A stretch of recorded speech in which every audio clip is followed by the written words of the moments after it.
It's the sure sign of a good time.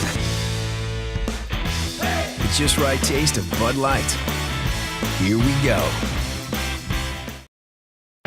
This is the Players Lounge on 101sports.com from Hot Shots Sports Bar and Grill. Welcome back to Hot Shots in St. Charles. This is the Brady Poppinga Players Lounge. Your special guest tonight is Rams safety Craig Dahl, number 43. You guys are going to be entertaining the Arizona Cardinals. Second time in 3 weeks. You'll be playing. You said man. It still hurts. That one still hurts getting away from I can't wait to play those guys too, man. I mean, that one was a tough one. I mean, that one really stunk. You feel like you kicked them around for most of the game? Well, you felt like you felt like you did enough to win except make one more play than them. And, that's really what it comes down to in these games is when they're close like that, it's about the team who makes one more play than their opponent. And they were able to do that, and we weren't able to make that play. And so I think, I think our team's going to be looking forward to this game. And it's going to be a game, obviously, we feel like we're going to be able to, if we go out and play our game, do what we got to do, we can win.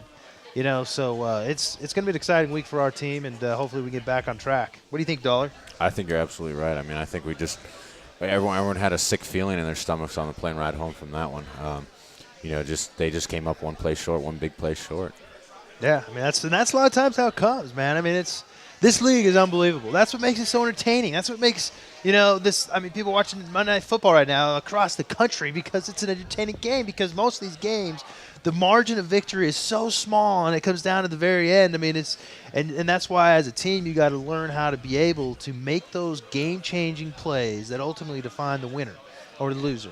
And, that's the process we're in right now. That's what we're trying to fill out. In general terms, what was Spag's message to you guys today? I mean, it's the same stuff, man. It's just basically like keep improving, and that's that's true. Just keep getting better because we have made, you look from the beginning of the year. I mean, I'm just talking pure defensively. Right. And, I mean, the strides that has been made on the defensive side of the ball have been really, really impressive. I mean, a guy that jumps out at me is, and Dollar knows him really well, is Stewart, a safety. The first year he was, he was playing okay, and then all of a sudden he's been playing at an elite level as of late, and I've been impressed. And he's one guy of many that has made great improvements, and obviously on an individual level when you can make improvements, that all adds up to a big collective improvement. And that's what we have to keep doing. And that's win, lose, or draw. That is an effort and a focus that has to be there on a daily basis. Because what is the old saying? There's a lot of old sayings. If you're not getting better, you're getting worse. Okay. That's one of the old sayings. Yeah. So what do you think, Dahl? Man, I think you're correct with that one. I mean, just defensively, you look at guys like James Hall, who's always been productive for us. Chris Long, who's really coming on, and the emergence of Robert Quinn. I mean, what a special teams beast he is out there. Yeah. I mean, blocking 2 punts now. I mean, he's a factor wherever he is out there now, and coming up with some big sacks in the game. I mean, that's huge for us if we can get another guy rotated into that mix that could provide a spark for our defense. Yeah. I mean, those up front guys, you have no idea how much it makes my job that easier when the quarterback's under pressure and having to stare down routes and or scramble and have to throw the ball away. I mean, that's huge for our secondary, especially with the changes we've made at corner and having young guys step up and fill in roles where 3 weeks ago they weren't even on a team or weren't even with a program. Isn't that unbelievable? I mean, I've lost count.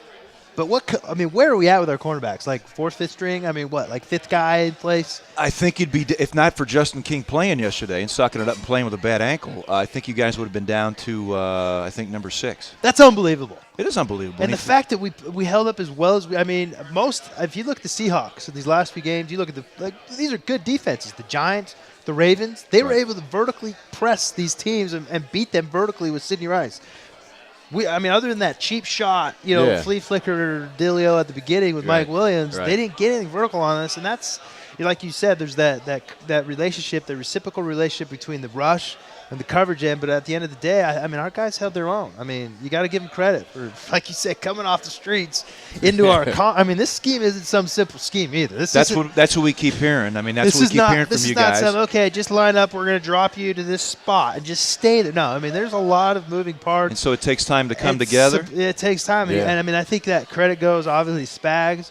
and to his staff in terms of being able to take these guys, take them under their wings, teach them what they need to know, and then obviously you got to credit to these guys going out there and implementing what they've been coached. Craig, DeMarco and I were talking going into the preseason because of the way you guys played defensively last year. Okay, we really kind of expected you guys, and I think you guys expected yourselves to play like a top 10 defense this year. Mm-hmm. It was a little slow. You had a couple of games where it wasn't coming together. The Baltimore and Dallas. Other than that, especially the last month, you guys have really turned the corner, and right now you're playing, to me, the way we expected you guys to play. Yeah, definitely. I mean, guys have definitely risen to the challenge each week. I mean, you got two tough running games.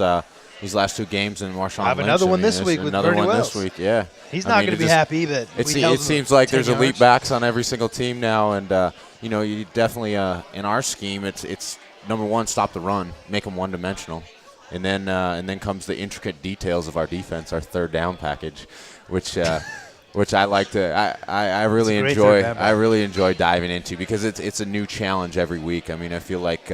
We implement new schemes and new blitzes and, just tweak little things here and there every week so we keep, offenses off guard on our third down. You got to love the blitzes. Yeah. I mean, you got to love being turned loose on a blitz. He's perfect for a blitz, isn't he? Dollar's great, man. But I'm going to tell you, I mean, you look at this scheme, it was Jim Johnson was the guy that really made this scheme a staple of a scheme in the NFL. Right. And this scheme and, the Dom Capers, zone blitz style schemes are two schemes that have really passed the test of time. And I think the reason is because, like Dahl says, each week you go out, you could have what appears to be like a whole new blitz package as a defense. But on the defensive side, it's really simple. You just make small tweaks here and there, but for the offense, it's perceived to be as an all-new blitz scheme and an all-new, who's coming in terms of the blitzers and all new guys that are dropping. But in reality, to us, it's just, okay, you're just making a little tweak here, or make a little tweak there, and it's fun to play in that kind of scheme. And that's what sort of, that's what it feeds on, is guys buying into it and really, believing that we can really take this thing to a level to where we can be a dominant defense. And I believe that is the case. And I think we're making those strides in that right direction. We got to just continue to do that. It's one thing when a coach tells you this is a successful defense and, this has been stood the test of time. But it's another thing when you're out there and you're actually, you're being successful on the field with it. Oh, yeah. And you're playing in successful downs and winning downs for the defense. I mean, guys just buy into it even more, and the confidence even builds. And I think that's when a real defense turns the corner. Oh, you're right. Well, you were in New York in this defense with the Giants. And, man. It's all you know, huh? Man, did it come together. Lucky guy. Man, I got to talk about, we're on defensive schemes. I played a scheme that now is extinct. And I'm not going to say many names, but it was a scheme to where they predominantly ran a cover 2 shell, meaning 2 safeties deep, right. And underneath that was man. And we ran that 90% of the times. So the teams would come out, obviously in their run formations, we'd run 2-man. And it was the most difficult scheme to stop the running because you're playing pass first, right, versus situations that are, the tendency is they're going to run the ball, and I mean it was unbelievable. And so the fact that you could, in this scheme, it is a player-friendly defense, and really guys look forward to playing in this scheme. And I know I did. When I was looking at, there's a lot of great schemes, this 3-4, and the Jim Johnson one that obviously Spagnuolo implements. Sure. And so, Dollar, the fact that you've only played in this scheme is great. You're lucky, dude. Know that. You're very fortunate. How was it? Seeing it come together the way it did in 2007 for the Giants. Well, I think it still has some work to do. I mean, I don't think it's that level yet, but you can see it turning the corner. You can see guys really, really buying into it. And the more you get used to playing with the guys out there, and the coaches, understand that the different skill sets players have and kind of adapt. That's the nice thing about this defense is that they can adapt things to suit different players' skill sets. It's very adaptable. And that's really when you start excelling on defense is when guys fill into their roles and compete and really seek success in this. We got about a minute to go, Brady. What should Rams fans expect and look forward to Sunday against the Arizona Cardinals? Well, obviously we're not going to stop, man. We're not going to quit. This isn't going to break us, guys. We're going to stay the course. We're going to go out and we're going to fight to the very last tick of the clock. And that's just who we are. That's who we know we are, and that's not going to be compromised, guys. So we're going to go out there and we're going to give her hell, and we're going to see where the chips fall at the end of the day. That's how we roll, and that's what we're going to do.